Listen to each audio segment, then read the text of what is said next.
ವೀಕ್ಷಕರೇ ಎಲ್ಲರಿಗೂ ನಮಸ್ಕಾರಗಳು. Welcome to my channel. ಈ ವಾರ ಕ್ಯಾಪ್ಟನ್ ಆಗಿ ರಾಶಿಕಾ ಶೆಟ್ಟಿಗೆ ವಿಶೇಷ ಅಧಿಕಾರ ನೀಡಲಾಗಿತ್ತು. ಈ ನ್ಯಾಮಿನೇಟ್ ಆಗಬೇಕು, ಯಾರು ನ್ಯಾಮಿನೇಷನ್ನಿಂದ ಸೇಫ್ ಆಗಬೇಕು ಅನ್ನೋ ನಿರ್ಧಾರವನ್ನು ಅವರಿಗೆ ಬಿಟ್ಟಿದ್ದರು. ಬಿಗ್ ಬಾಸ್ ಆದರೆ ಸೇಫ್ ಆದವರು ಮತ್ತು ನ್ಯಾಮಿನೇಟ್ ಆದವರು ಇಬ್ಬರಿಗೂ ಕೂಡ ಟಾಸ್ಕ್ ನೀಡಲಾಗುತ್ತೆ. ಟಾಸ್ಕ್ನಲ್ಲಿ ಯಾರು ಗೆಲ್ತಾರೋ ಅವರು ಸೇಫ್ ಆಗಿ ಕ್ಯಾಪ್ಟನ್ ಅಭ್ಯರ್ಥಿಗಳಾದರೆ, ಸೋತವರು ನ್ಯಾಮಿನೇಟ್ ಆಗಿದ್ದಾರೆ. ಈ ಪೈಕಿ ಮೊದಲು ನ್ಯಾಮಿನೇಟ್ ಆಗಿದ್ದ ರಘು ಗಿಲ್ಲಿ ಟಾಸ್ಕ್ನಲ್ಲಿ ಗೆದ್ದು ಸೇಫ್ ಆಗುವುದರ ಜೊತೆಗೆ ಕ್ಯಾಪ್ಟನ್ಸಿ ಅಭ್ಯರ್ಥಿಗಳಾಗಿದ್ದಾರೆ. ನಾನು ಫಸ್ಟ್ ನ್ಯಾಮಿನೇಟ್ ಮಾಡೋದು ಗಿಲ್ಲಿಯನ್ನೇ ಯಾಕೆ ನ್ಯಾಮಿನೇಟ್ ಮಾಡ್ತೀನಿ ಅಂತಂದರೆ, ಕಳೆದ ಶುಕ್ರವಾರ ನಾನು ರಜತ್ ಜೊತೆಗೆ ಏನು ಮಾತಾಡಿದ್ದೀವಿ ಅನ್ನೋ ಐಡಿಯಾನೇ ನಿಮಗೆ ಇರೋದಿಲ್ಲ. ಆದರೆ ಇಡೀ ಮನೆಗೆ ಬೇರೆ ವಿಷಯವೇ ಬಂದು ಹೇಳ್ತೀರಾ.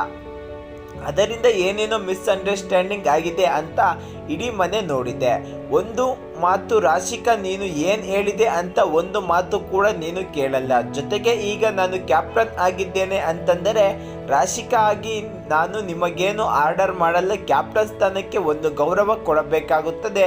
ಕಾವ್ಯ ಮಾತಿಗೆ ಮರ್ಯಾದೆ ಕೊಡ್ತೀರಾ, ಆದರೆ ಕ್ಯಾಪ್ಟನ್ಗೆ ಆ ಮರ್ಯಾದೆ ಕೊಡಲ್ಲ. ನೀವು ಇರೋದೇ ಹಾಗೆ ಅಂದರೆ ಓಕೆ, ಆದರೆ ಇಡೀ ಮನೆಗೆ ಅವರದ್ದು ಆದ ಒಂದು ಗೌರವ ಇದೆ, ನಮಗೂ ಒಂದು ಫ್ಯಾಮಿಲಿ ಇದೆ. ಈ ಕಾರಣಕ್ಕೆ ನಿನ್ನನ್ನು ನ್ಯಾಮಿನೇಟ್ ಮಾಡ್ತೇನೆ ಎಂದಿದ್ದಾರೆ ರಾಶಿಕಾ ಶೆಟ್ಟಿ. ನ್ಯಾಮಿನೇಟ್ ಮಾಡುವ ವೇಳೆ ರಾಶಿಕಾ ಶೆಟ್ಟಿ ಹಾಗೂ ಗಿಲ್ಲಿ ಮಧ್ಯೆ ವಾಗ್ವಾದ ನಡೆಯುತ್ತೆ. ಈ ವೇಳೆ ನಾನು ನಿನ್ನನ್ನು ಸೇವ್ ಮಾಡೋದೇ ಇಲ್ಲ ಎಂದು ರಾಶಿಕಾ ಶೆಟ್ಟಿ ಹೇಳಿದ್ದಾರೆ.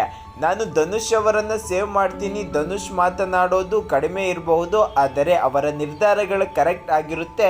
ಎಲ್ಲಿ ಏನೇ ಪ್ರಾಬ್ಲಮ್ ಆದರೂ ಹೋಗ್ತೇನೆ, ಮಾತಾಡ್ತೇನೆ, ಜಗಳ ಮಾಡಲ್ಲ, ಎಲ್ಲವನ್ನು ಕಿರುಚಾಡಿ ಹೇಳಲೇಬೇಕು ಅಂತ ಹೇಳಲ್ಲ. ಹಾಗಾಗಿ ಧನುಷ್ ಅವರನ್ನು ಸೇವ್ ಮಾಡಿದ್ದೇನೆ ಎಂದಿದ್ದಾರೆ ರಾಶಿಕಾ ಶೆಟ್ಟಿ.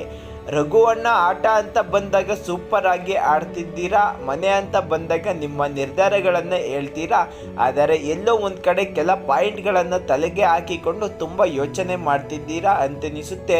ಆ ಯೋಚನೆ ಎಲ್ಲ ನಿಮ್ಮ ಟೈಮ್ ಹೋಗ್ತಿದೆ. ಇನ್ನು ಓಪನ್ ಅಪ್ ಆಗಬೇಕು, ಎಲ್ಲರೊಟ್ಟಿಗೆ ಮಾತನಾಡಬೇಕು, ನಿಮ್ಮ ನಿರ್ಧಾರಗಳೇನು ಅನ್ನೋದನ್ನು ನೇರವಾಗಿ ಹೇಳಬೇಕು ಅನ್ನೋದು ನನ್ನ ಪಾಯಿಂಟ್. ಅದರಲ್ಲಿ ನನಗೆ ಕ್ಲಾರಿಟಿ ಸಿಗಲಿಲ್ಲ, ಹಾಗಾಗಿ ನ್ಯಾಮಿನೇಟ್ ಮಾಡ್ತಿದ್ದೀನಿ ಎಂದು ರಾಶಿಕಾ ಹೇಳಿದ್ದಾರೆ.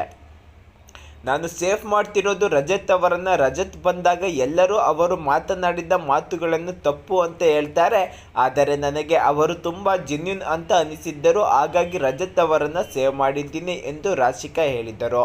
ಇನ್ನು ಧ್ರುವಂತ್ ಹಾಗೂ ರಕ್ಷಿತಾ ಶೆಟ್ಟಿ ನಿರ್ಧರಿಸಿ ಸೇಫ್ ಆದ ರಜತ್ ಹಾಗೂ ಧನುಷ್ ತಂಡಕ್ಕೆ ಮಾಳು ಮತ್ತು ಗಿಲ್ಲಿ ಹಾಗೂ ರಘು ತಂಡಕ್ಕೆ ಸೂರಜ್ ಅವರನ್ನು ಆಯ್ಕೆ ಮಾಡಿದ್ದಾರೆ. ಈ ಪ್ರಕಾರ ಕ್ಯಾಪ್ಟನ್ಸಿ ರೇಸ್ನ ಕೊನೆಯ ಟಾಸ್ಕ್ನಲ್ಲಿ ರಜತ್ ಧನುಷ್ ವಿರುದ್ಧ ಗೆದ್ದು ಗಿಲ್ಲಿ ರಘು ಕ್ಯಾಪ್ಟನ್ ಅಭ್ಯರ್ಥಿಯಾಗಿ ಆಯ್ಕೆಯಾದರು.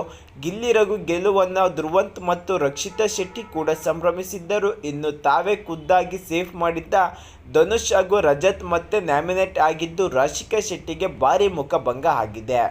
ವೀಕ್ಷಕರೇ, ಇದರ ಬಗ್ಗೆ ನಿಮ್ಮ ಅಭಿಪ್ರಾಯ ಏನೆಂದು ತಪ್ಪದೆ ಕಮೆಂಟ್ ಮೂಲಕ ಕಮೆಂಟ್ ಮಾಡಿ. ಹಾಗೆ ದಿನನಿತ್ಯದ ಬಿಗ್ ಬಾಸ್ ಅಪ್ಡೇಟ್ಗಾಗಿ ನಮ್ಮ ಚಾನಲನ್ನು ಸಬ್ಸ್ಕ್ರೈಬ್ ಮಾಡಿಕೊಳ್ಳೋದನ್ನು ಮರೆಯಬೇಡಿ. ಎಲ್ಲರಿಗೂ ಧನ್ಯವಾದಗಳು.